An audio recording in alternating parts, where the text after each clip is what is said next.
Hi guys, it's Jacob from Stringbuzz here, stringbuzzworld.org being the music journalism site, links are in the description down below, and it's that time of the month again where we have a Tracks of the Month segment. Now, I know this is a little bit late, I usually do it last Saturday of every month, but I was a little bit late last time posting this as a video, and I've had a busy weekend this weekend, and I know it's 2 or 3 days before the end of the month, and things might change, but then they will just be pushed over to the next Tracks of the Month list, which will be at the end of December, and there'll be tons of end of year lists when it comes to December. That's just what people like to do, and I like doing that as well. But anyways, I'm going to refer to the original segment that has just been posted to stringbuzzworld.org. I'm going to have to get used to saying that. Just to give you a more cohesive argument here. So it's been a bit of a crazy month, let's face it. The YouTube channel was started, the site has changed host and its entire look has evolved, and we've hit over 20,000 views on all platforms. We've had a big fan base beginning to grow on Twitter, and we've had things growing really nicely, and it's nice to see things beginning to take a bit of shape towards the end of this year. Hopefully we can really pump on things through into next year, and things will be more, consistent in a sense, and things will just look nicer, all that sort of great stuff. The other stuff that has happened this month, we've had Donald Trump hit the office, we've had Leonard Cohen sadly pass away. That was quite devastating for a lot of people here on the site, as well as myself, big inspiration. The England rugby team has gone undefeated, and fake news has hit an all-time high, which is obviously lovely as well. So there's a lot of peed off people by the end of this month, so going into the Christmas month, it's a little bit, tensions are a little bit high, I guess it's easy to say that. Music-wise, this month has been pretty difficult to summarise. It's been in a very strange place. It started off strong with the first week really shooting out of the blocks fast with fantastic tracks flying everywhere. Then we hit a bit of a lull by the middle of the month, which nothing was really released during that time. And then by the end of the month, it was pretty dire to say the least, mostly in qualitative terms. We actually had quite a lot of releases towards the last weeks or / week and a half of the month, and things were pretty tight. I mean, I was sort of 6 songs out of 7 were 5 or below for our ratings, and that was probably the lowest lull we've hit all year, which is kind of upsetting in a sense. Things went so downhill so fast. It's been a bit of a tricky one, but all in all, this month has been dwarfed by a much superior October. I think October will actually be looked at as probably the best month of the year when it comes to music. I think we got some great releases during that time, and it's November sort of hit that curse where it's come after a really good month, so it's that sort of come down period. There will be some tracks on here which weren't technically released in November, but they missed out on the list for October, so they're appearing here. And when we dive straight into the track of the month, you'll hear that straight away, because we missed a song in October, which we really shouldn't have, because it would have been up there for track of the month for October. But it's going to be our track of the month for November, and it's Black America again by Common featuring Stevie Wonder. I know it's kind of cheating, but oh well. I really love this song. I didn't like the remix. I'm not sure anybody liked the remix, but this song didn't get nearly enough credit when it came out. It wasn't really covered in the UK at all. It was much bigger in the US, which I guess is kind of obvious during the period it came out in just before the election. But in the UK, it should have definitely had more coverage. It has probably the best production of any track over the last 6 months. The strings sound beautiful in this track. The piano and then the little piano motifs sound beautiful. Common's verse is fantastic. Stevie Wonder sounds excellent towards the end of the track. It's catchy, it's fun, it's different, it's quite thought-provoking. I mean, sure, there are some dicky lyrics every now and then, but for the most part, the lyrics are fantastic. So I definitely recommend a listen. We have some honourable mentions going into this award, and we've got Strong Enough, which was just released by Jack Garrett. I managed to see him on his Phase tour about a week or so ago. It was fantastic live, and is still fantastic when he's releasing music. I can't wait to see how Jack grows as an artist. He's probably had one of the best debuts of any artist all year, I'd say. I think the only person rivaling him is Maggie Rogers, and even she has had some dicky hits coming off of the back of, what was the track she released? Alaska. So he's just on fire at the moment, and I really enjoyed that track. Breathing Underwater by Emily Sandé. Now, she released a new album this month, and I thought it was okay. It was a bit bland, but this track stood out in particular. She actually released a single for this track. It was like a big gospel-y, soul-y type track. Really enjoyed it, had a lot of fun with it. Then we have Monsoon by Hippocampus. Now, Hippocampus are a group which are steadily growing, and I'm seeing them recommended all over the place, and I can sort of see them being the next sort of Two Door Cinema Club. They're sort of that old style of indie music, a bit like Bombay Bicycle Club even. Some great names of groups. They're bringing that sort of early 2000s slash mid 2000s indie back, which is really nice to hear. Monsoon in particular is a great track. It progresses quite nicely. We've got some brilliant piano work during that track. The vocal melodies are stronger than what I expected. The guitar, little catchy melody they have during the decorative section sounded great. Really enjoyed the track. The lyrics are brilliant as well.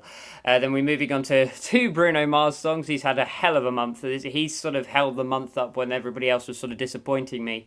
We've got That's What I Like by Bruno Mars, as I mentioned. Great track, really fun. One of the tracks which hasn't really been talked about off of his album, but I really enjoyed it. I actually enjoyed it more than Chunky. I know a lot of people are going on about Chunky, but I actually really enjoyed this track. Then we got Versace on the Floor by Bruno Mars, a really 90s type hit, a bit Boys to Many, I sort of felt when listening to it. We've got that sort of Fresh Prince of Bel-Air feel when listening to it. It's got this really sexy 90s feel.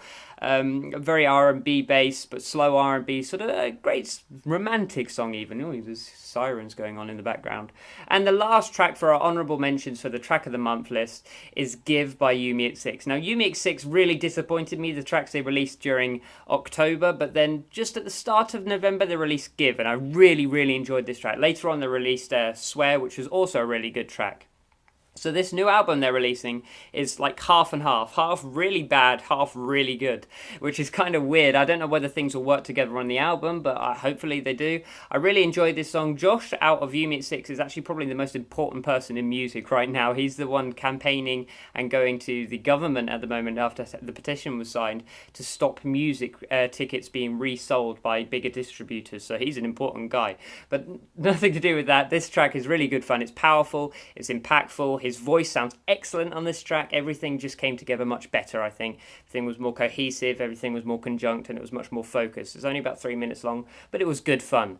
Moving on to the independent track of the month, and this has to go to Time Lord by The Brinks. Now, The Brinks are sort of like a dad rocky type group, a bit blues rocky, some classic rocky sort of stuff, but I had some great fun listening to their EP, which we'll talk about a bit later in this video. I had great fun listening to this track in particular. I think it was the best track off of the EP. It's really catchy. It's got this huge sort of gang vocals sort of chorus, which I really enjoyed. Really good throwback to sort of some 70s, late 70s sort of stuff. Really recommend you give this track a listen. Some honourable mentions for independent tracks of the month. We had Car Crash in Progress by Cold Summer, really punky, post-hardcorey sort of track. Really excited to see where these guys grow and go off to next. We had Still Getting Mine by Half Decent. That was really good fun to listen to. It's a sort of a rapper from Oxford here in Britain. He has some chops to really show everyone. He's got some great lyrics and he's definitely spit them out during this track. It was sort of thought-provoking as well. Another thought-provoking track on this video. But I had great fun listening to his track. And then we have Gessie's Main by Funeral for Bird. Funeral for Bird is just a one-man project, but every single track Joe has released has sounded excellent. He's had some year. He's definitely going to be up there for some of my favourite tracks of the year. He will be featured in that, no doubt. His independent music is like a shade ahead of everyone at the moment. The reason why this track didn't really hit independent track of the month is just because I really enjoyed that Brinks track. It was the more catchy one to me. But I'm so excited to hear his new album come out. It's his second album he's releasing this year. This guy is a workhorse. Moving on to EP of the month, that has to go up to Wake Up Kid by Possum. This is a little known band from up north in Britain, another British band to appear on the Unsigned sort of stuff. Really enjoyed it. It reminded me of like a more hardcorey Fish Tank. You've got some indie and alternate rock vibes there, sort of experimental even, with some really harsh vocals. Very different, very unique. I really enjoyed listening to it. And then the other honourable mention is another Brinks listing. It was their self-titled EP, which Time Lord was upon. I mentioned this earlier. I really enjoyed this EP. Dad rocky, like I said, but it was good fun. It had big throwbacks to all of my favourite sort of golden earring sort of artists, the driving anthem sort of artists. So I really enjoyed listening to this EP. Scrolling down further on the sites segment, just so I can give you more of just the rest of the stuff you want to hear. We're moving on to the album of the month. 24K Magic by Bruno Mars has to be the album of the month. I didn't even give any honourable mentions because I think this month was a bit dire for albums. I didn't really enjoy that many at all, whereas I think Bruno Mars really came and put stuff together really well here. It was a disappointing year overall for albums, but I think this month has to be the most disappointing of all because it had my favourite Animals as Leaders release an album and it kind of blew, in my honest opinion. I thought it was a little bit dull. But moving back on to 24K Magic, this is a really fun album. Everything's he does. Anthony Fantano from the Needle Drop put it best. He writes his best music when he's doing it in a sort of nostalgic way, when he's concentrating on a music type and doing it in his own style. He's done the 70s funk thing, that sounded great. He's moved on to the 80s electro funk thing in this album, as well as some early 90s type stuff. And again, it sounds great. He just characterizes these decades and puts it in his own style, and he really works it. And I think this is probably his best album to date, so I really enjoyed this one. Definitely recommend a listen. Now, moving on to everyone's favorite list slash title, I guess, the one which nobody wants to be given, and that's worst track of the month. Now, my worst track of the month, there's no indecision about this. As soon as I was writing this segment originally on the site, I knew who it was going to be, and it's ASAP Ty and his track Trump. Now, this track is terrible. It's like a trap type track where he just shouts some terrible lyrics over. Now, I'm not one for really politically driven songs, and I think this month has been full of some lame attempts to capitalise on the popularity of the election and the media coverage of the election. And ASAP Ty was the first person to release a song about the Trump election result. And if he's trying to do his cause any justice here, he's really mucked up with that. It was so bad. It's so difficult to put into words how bad it is, because it's not really even a song. It's just 2.5 minutes, 3 minutes of somebody going blah, blah, blah, blah, blah. And it was disgusting. If I'm totally honest, disgusting to hear. Some honourable mentions go to every single Chainsmokers track that was released this month. I hate every single track that was released by them, apart from the one with Phoebe Rhyme, but she held up that track by herself with her voice.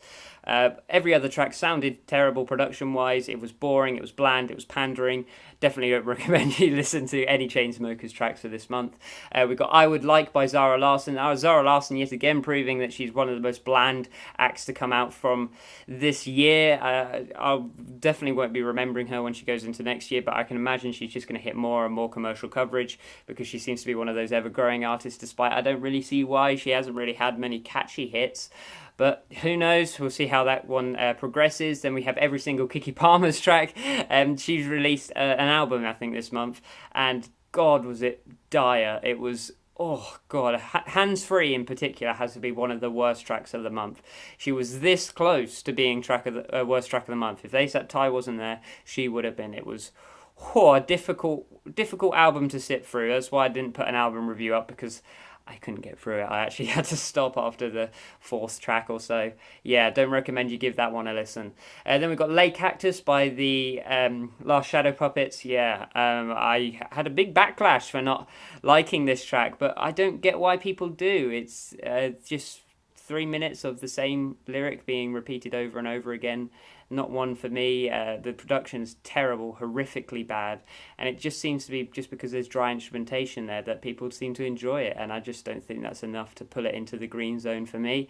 And then we've got Ludi by Shenseea featuring Vybz Kartel. Vybz Kartel is the only person that holds this track up. Shenseea sounds awful, the lyricism is terrible, the production is bad, the reggae pop beat is terrible and unimaginative. This definitely don't recommend you give that one a listen. And the final one is another controversial one, and it's Labour of Love by Bon Jovi. Now, I've hated all the Bon Jovi tracks that have come out this year. I know these obviously got one of the biggest fan followings in the world, and I don't really have a right to be saying anything bad about. I can totally understand why they might knock me for knocking one of their favorite artists, but from a reviewer's perspective, when you take out his prior achievements, and when you look at this as a casual consumer, as I am a casual consumer because I've never been a direct or dedicated fan to Bon Jovi, when I look at this track, I just think, God, if this was an independent group, they wouldn't even come near to a record contract. It was dire, and John Bon Jovi's voice is, it's at its wit's end now. It's beginning to sound very forced. So there you have it, really. It's been a really strange month for music. For every fantastic track, we've had 3 mehs. It's been incredibly inconsistent. Going into the Christmas period, things will start to change. Things will probably get even stranger with Christmas songs having to be reviewed. And there'll be tons of end-of-year lists, like I said. So there'll be lots of top 5s, top 10s, whatever. Everything you want to hear. So I hope you enjoyed this review. Leave a like and subscribe to see more. Suggest me some more music to listen to if you felt there were better tracks this month or worse tracks this month. I'd love to hear your suggestions, and I'll see you around next time. Bye-bye.